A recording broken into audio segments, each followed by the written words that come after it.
नमस्कार, कसे आहात तुम्ही? आय होप की तुम्ही सर्वजण मजेत आणि हॅपी असाल. मी मोनाली तुमचे सर्वांचे स्वागत करत आहे आपल्या एका नवीन ब्लॉगमध्ये.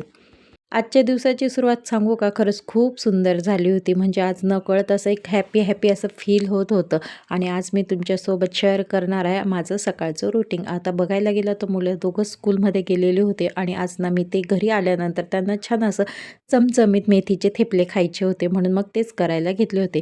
तेच आज मी तुमच्यासोबतसुद्धा शेअर करणार आहे. मेथी छान स्वच्छ धुवून घेतली होती. त्याच्यानंतर ना अशी बारीक बारीक कट करून घेतली होती. आता ह्या कट केलेल्या मेथीमध्येच ना मी थोडंसं दही घातलं होतं.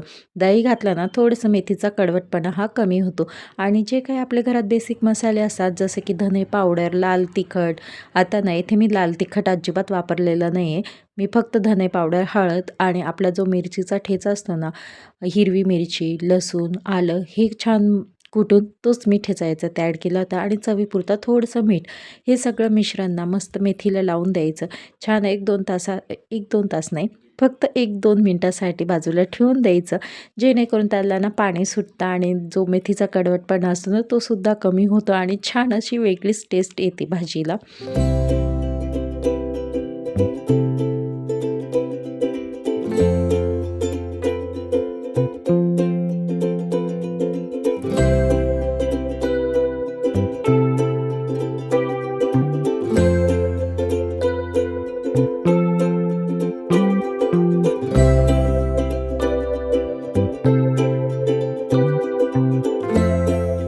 जर तुम्हाला हा ठेचा आवडत नसेल ना, तर या ठिकाणी तुम्ही लाल तिखटसुद्धा वापरू शकता. जसं की माझ्या घरात लहान मुलांना लाल तिखट थेपल्यांमध्ये आवडत नाही, म्हणून मी हा ठेचा ॲड करते.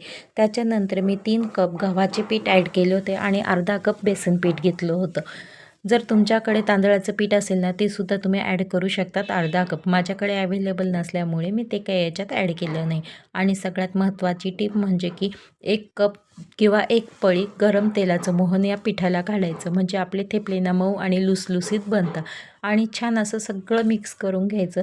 त्यानंतरच याच्यात थोडं पाणी ॲड करत जायचं आणि कणिक छान असं मळून घ्यायचं. जसं आपण आपल्या चपातींना कणिक मळतो ना, त्याचप्रमाणे हे कणिक मळून घ्यायचं. पण जेवढं आपण छान मळू ना, तेवढे आपले थेपले एकदम बारीक आणि छान असे टेस्टी बनतात. येथे मी ना एकदम पाणी न टाकता थोडं पाणी टाकत छान मळून घेतलं होतं आणि तुम्हीसुद्धा शक्यतो तसंच करा. थोडं पाणी टाकत आपण जेव्हा कणिक मळतो ना, एकदम छान आपल्याला हवं तशा पद्धतीने कणिक मळून होतं. आता तुम्हाला दिसतच असेल छान इथे मी मऊ आणि लुसलुसीत असं कणिक मळून घेतलं होतं. त्याच्यानंतरच मी थोडंसं तेल टाकून परत मळून घेतलं होतं. कणिक मळत असताना मी तेलाचा वापर अजिबात केला नव्हता. पूर्ण मळून झाल्यानंतरच मी एक छोटीशी पळीभर तेल टाकून त्याच्यावरच हे कणिक मळून घेतलेलं होतं.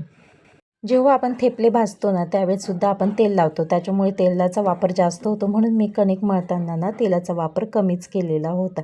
आता ना हे कणिक 5-10 मिनिटासाठी मुरायला बाजूला ठेवलेलं होतं. नॉर्मल आपण आपली घरातली चपाती लाटतो ना, त्याचप्रमाणे हा थेपलासुद्धा आपल्याला लाटायचा आहे. म्हणजे की कढीचा थेपला आपल्याला करायचा आहे. छान कणिक मळून घ्यायचं. एक छोटासा गोळा घ्यायचा, तो तेल लावून छान मळून घ्यायचा. त्याच्यानंतर आपण घडीची पोळी करतो ना, त्याचप्रमाणे या थेपल्याचासुद्धा म्हणजे या गोळ्याचे छान असे छोटेसे घडी करायचे आणि गोल आकारात छान थेपला आपल्याला लाटून घ्यायचा आहे. जेवढं पॉसिबल जमेल ना, तेवढं छान बारीक असा आपला थेपला लाटून घ्यायचा आहे. थेपला जरी आपण बारीक लाटला ना, तरी तो अजिबात कडक होणार नाही. छान असा मऊ आणि लुसलुसीत बनतो. आता तो भाजायचा कसा याचीसुद्धा मी टिप्स तुम्हाला पुढे सांगणारच आहे. पण जमेल तेवढा छान असा बारीक थेपला आपल्याला लाटून घ्या. जर तुम्हाला घडीचा थेपला लाटायला अवघड वाटत असेल किंवा जमत नसेल ना, तर अशा वेळेस जशी तुम्ही चपाती लाटतात ना, त्याच पद्धतीने जरी तुम्ही थेपला लाटला तरी चालेल. पण अशा पद्धतीने केला ना, तर थेपला छान असा मऊ लुसलुसीत बनतो. म्हणून मी बऱ्याच वेळा अशाच पद्धतीने हा थेपला लाटत असते.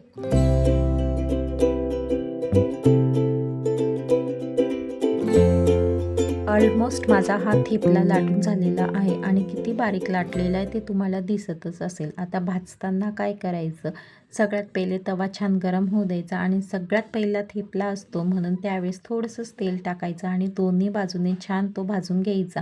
पण त्याच्यानंतर जेव्हा आपण बाकीचे टाकू ना, त्यावेळेस अजिबात तेल टाकायचं नाही. सुरुवातीला त्यांच्या दोघं बाजू छान भाजून घ्यायच्या, मग थोडं तेल टाकून छान तो भाजून घ्यायचा. जर स्टार्टिंगलाच जर आपण तेल टाकलं ना, तर तो दिसायला थोडासा असा कच्चा-कच्चा वाटतो. त्याच्यामुळे काय करायचं, सुरुवातीला दोघं साईड छान भाजून घ्यायच्या आणि मग त्याच्यानंतरच आपल्याला हवं तेवढं तेल लावायचं आणि 1-2 मिनटं भाजायचं आणि आपला थेपला हा रेडी झाला आहे.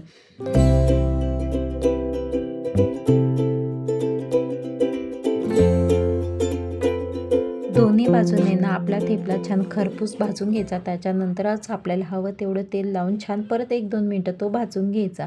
असं केल्याने ना आपला थेपला छान मऊ लुसलुसीत होतो आणि जर स्टार्टिंगलाच तेल लावलं ना, तर तो थेपला आपल्याला कच्चा असल्यासारखा वाटतो. म्हणून एंडलाच तेल लावायचं. आता इथे एक थेपला माझा झाला आहे आणि बाकीचे उरलेले थेपले मी इथे करून घेत आहे.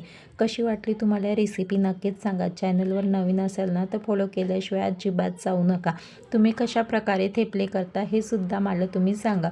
म्हणजे कसं आहे, प्रत्येक ठिकाणची वेगवेगळी पद्धत असते आणि वेगवेगळं काहीतरी शिकलं ना, तर खरंच खूप भारी वाटतं आणि तेवढंच आपलं नॉलेजसुद्धा वाढत जातं.